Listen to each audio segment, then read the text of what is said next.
भगवान का नाम कभी भी ले लो, कहीं भी ले लो। भाव कुभाव अनख आलसहूं, नाम जपत मंगल दिसि दसहूं। इसलिए कहता हूं मेरी माँ, नाम जपने का अभ्यास बनाओ। काम करते हुए भगवान का नाम जपते रहा करो। नाम किसी भी हाल में छूटना नहीं चाहिए। नाम ही हम सबका सहारा है। पहले नाम को ही पकड़ना पड़ता है।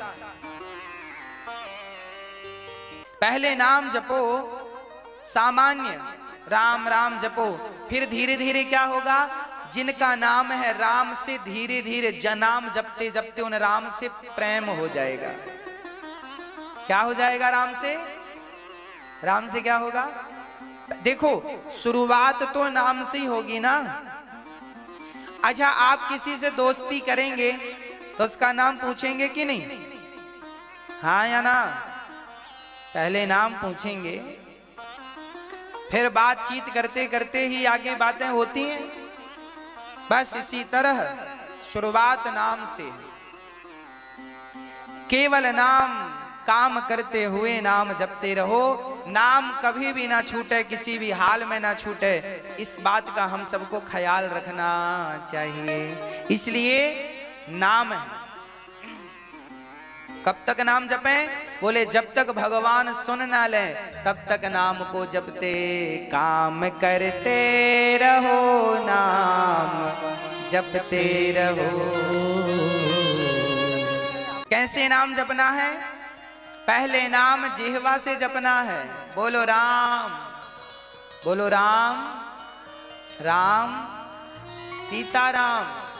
भगवान ने वचन दे रखा है कि मरते समय किसी के मुख में गंगा जल होगा, या तुलसी का दल होगा, या मेरा नाम होगा। इन तीनों में कोई एक चीज होगी तो मैं उसे कभी नरक नहीं जाने दूंगा। भगवान कहते हैं मैं अपने भक्त का विनाश नहीं होने दूंगा, पतन नहीं होने दूंगा।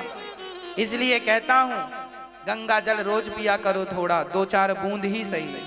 तुलसी का एक पत्ता रोज मुख पे रखा करो, और भगवान का नाम रोज काम करते हुए सीताराम सीताराम गाओ रे, गाओ रे, गाओ रे। काम करते हुए नाम ना बिसारिए, बस काम करते रहो। और कृष्ण कृष्ण नारायण, जय श्रीमन नारायण ना, जो आपके गुरु जी ने मंत्र दिया है उसका हृदय में जाप चलता रहे। इसलिए गुरु जी से गुरु मंत्र प्राप्त करो, और गुरु मंत्र भी परंपरागत मंत्र हो। वो मंत्र फिर आप गुरु परंपरा से लोगे और उसका जाप करोगे तो काम करते रहो, और अपना नाम गुरु परंपरा का नाम जो गुरु मंत्र है आपका जाप करते रहो। गुरु के बिना गति नहीं है। आपने गुरु नहीं बनाए और मनमाना मंत्र जपा, पुस्तक में लिखा हुआ मंत्र आप जप रहे हैं, तो देखो पुस्तक में लिखा हुआ मंत्र जपने से कोई फल की प्राप्ति नहीं होने वाली। मंत्र वही रहेगा, पर जब तक गुरु अपने मुख से आपके कानों में ना प्रवेश कराएं, जब तक वो गुरु से ना जुड़े तब तक उस मंत्र का कोई प्रभाव ही नहीं। वो मंत्र निष्फल है जो गुरु के बिना आप कुछ लोग होते हैं मनमाना जपते रहते हैं, जो मन में आया जप रहे हैं। अरे काहे जप रहे हो? दोस्तों, अभी आपने सुने अनिरुद्ध आचार्य जी महाराज के आध्यात्मिक विचार। आइए अब सुनते हैं संत रामपाल जी महाराज के आध्यात्मिक विचार। हिंदू धर्म में जितने भी पुण्यात्मा हैं अब गीता जी को सिरोधार्य मानते हैं और नाम जपते हैं, हरे राम हरे कृष्ण, राधे राधे श्याम मिला दे, ओम नमः शिवाय, ओम भागवते वासुदेव नमः, एवं नमः। ये पता नहीं कितने मंत्र बना रखे। गीता जी में है कोई मंत्र ऐसा? गीता जी में फाइनल फैसला कर रखे है। गीता जी अध्याय नंबर 8 के श्लोक नंबर 13 में कहा कि ओम इति एक अक्षरम ब्रह्म व्यवहारण माम अनुसमरण ये प्रयाति तदन देहम सयाति परमाम गति। मुझ ब्रह्म का, माम ब्रह्म, मुझ ब्रह्म का केवल ओम इति एक अक्षरम, ये ओम एक अक्षर है, नथिंग एल्स, और कुछ नहीं। उच्चारण करके सिमरण करता हुआ जो अंतिम श्वास तक शरीर छोड़ने तक इसका सिमरण करता हुआ छोड़कर जाता है, यह प्रियाति तदन्ते हम सयाति परमाम गति, वो परम गति को प्राप्त होता है। ओम से मिलने वाली परम गति, ओम से मिलने वाली श्रेष्ठ गति कौन सी है? ब्रह्मलोक प्राप्ति, क्योंकि ओम ब्रह्म का मंत्र है। गीता जी अध्याय नंबर 7 के श्लोक नंबर 18 में गीता ज्ञानदाता ब्रह्म श्री कृष्ण जी में बोल रहा है।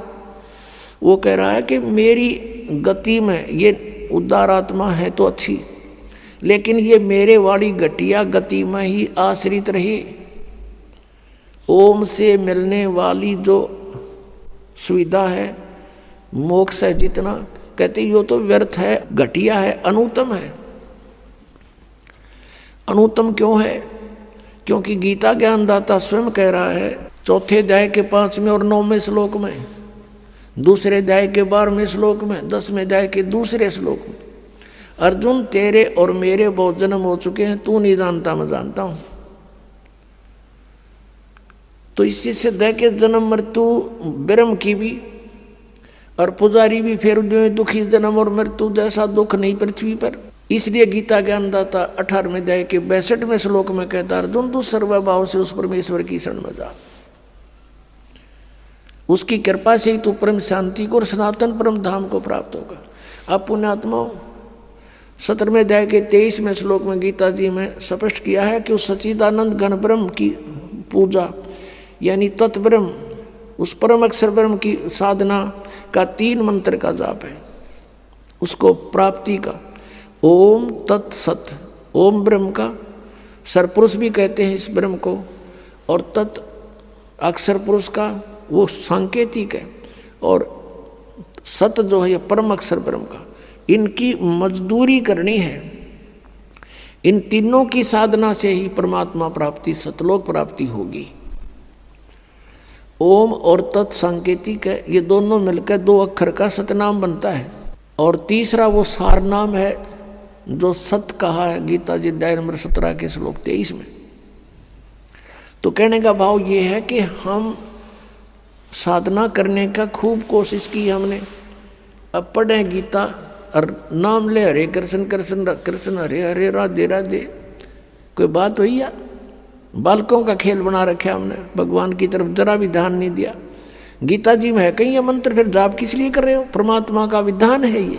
हमने गीता जी के अतिरिक्त, वेदों के अतिरिक्त किसी की भी आदेश की पालना नहीं करनी है। यदि हम परमात्मा के विधान के विरुद्ध किसी की आज्ञा का पालन करके साधना करते हैं तो वो शास्त्र विधि को त्याग का मनमाना आचरण है। गीता अध्याय नंबर 18 के श्लोक नंबर 62 में इसने कह दिया अर्जुन तू सर्वभाव से उस परमेश्वर की शरण में जा, उसकी कृपा से तू परम शांति को, सनातन परम धाम को प्राप्त होगा। अपने विषय में 8वें अध्याय के 5 और 7 में कह दिया कि मेरी शरण में रहना है तो मेरा 8वें अध्याय के 13वें श्लोक में मंत्र बता दिया, ओम नाम का जाप है, इसको कर, युद्ध भी कर, मेरी शरण में रहेगा तो जन्म मृत्यु तेरी भी होगी मेरी भी होगी।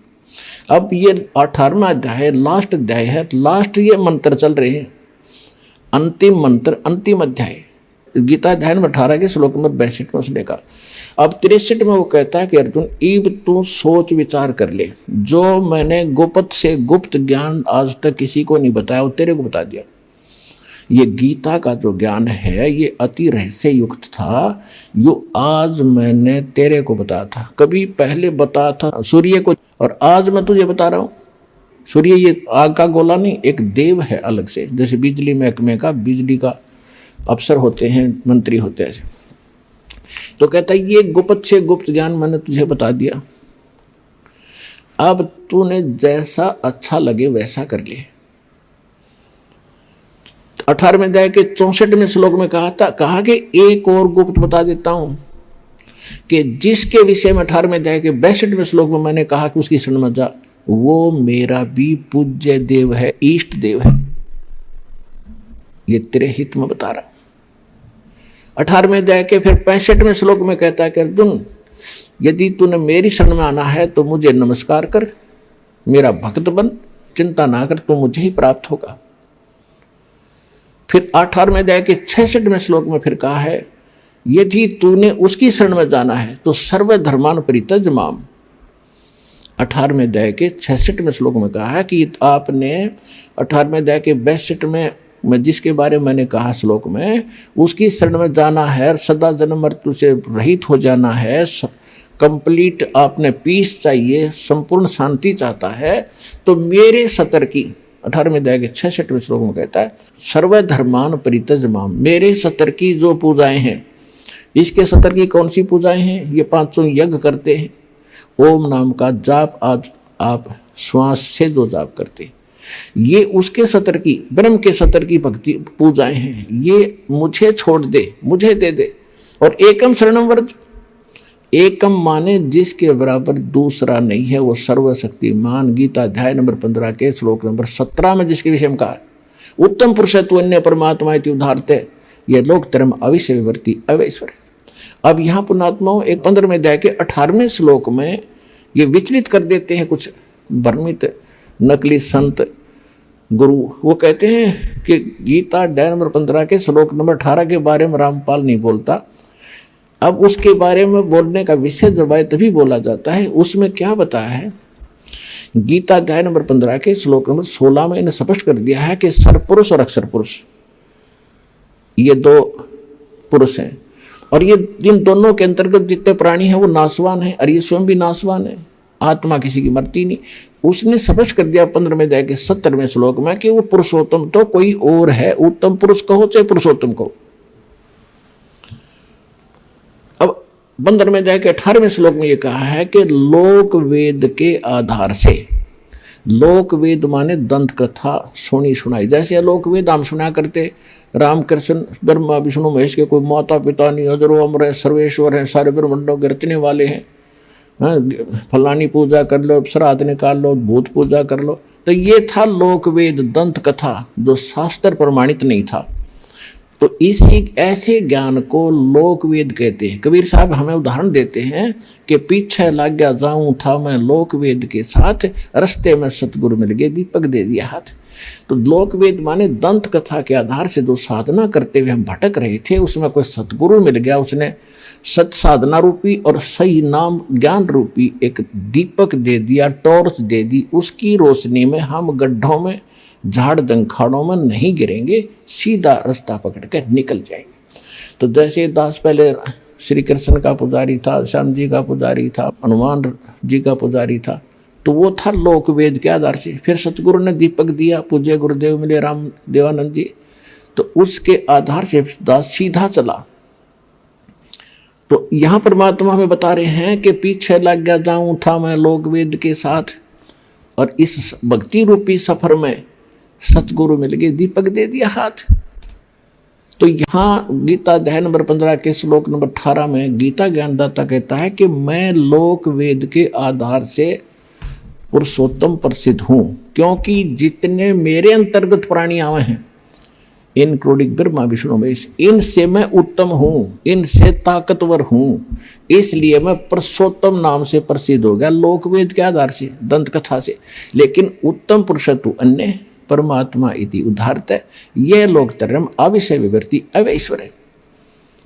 गीता अध्याय नंबर 15 के श्लोक नंबर 17 में स्पष्ट कर रखा हो, तो वो कोई और है। और गीता ज्ञानदाता खुद कहता उसकी शरण में जाओ, उसकी कृपा से तो परम शांति को, सनातन परम धाम को प्राप्त हो।